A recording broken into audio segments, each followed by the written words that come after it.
In the dayless silence of infinity, the algorithm hums its empty gospel. The poets livestream elegies to names that no longer answer. Through a city of ashes and data, the air tastes of burning plastic, and still, a rose opens somewhere. I scroll, I pray, I write. Somewhere in emptiness, a child draws the moon with a broken pencil. A woman buries a language in the garden behind her house. The light flickers on solar panels that no one maintains.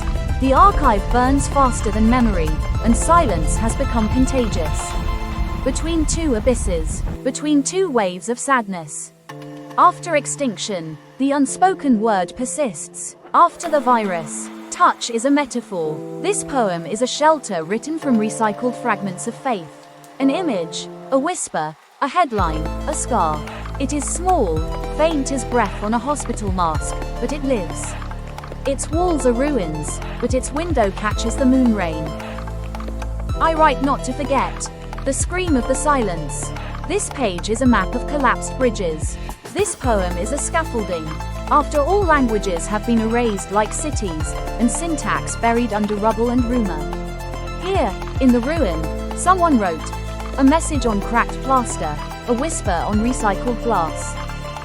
After the war, after the pandemic, after the extinction of birds and belief, the poets returned as engineers of silence, to lay down the foundations of listening, to wire empathy through broken systems, to hang verses across abandoned data centers like prayer flags.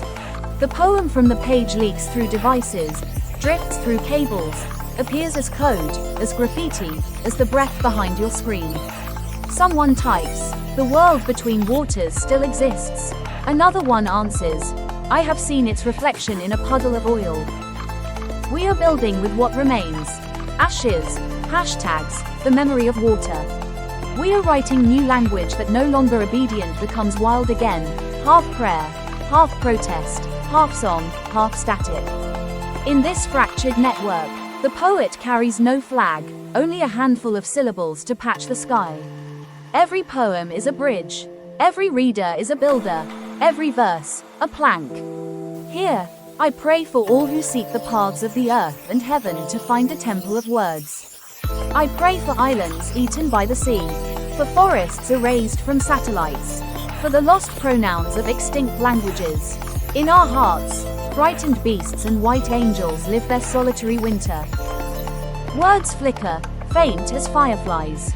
In the shell of a burned library, each line becomes a window, each breath, a scaffold. Somewhere, a rose opens in the mouth of a crater. Cloud servers dream in different languages. Stars ignite where lines intersect. The temple remakes itself from silence outward. Walls are woven of remembering. Ruins speak. The world rewrites itself in an unruly form of hope.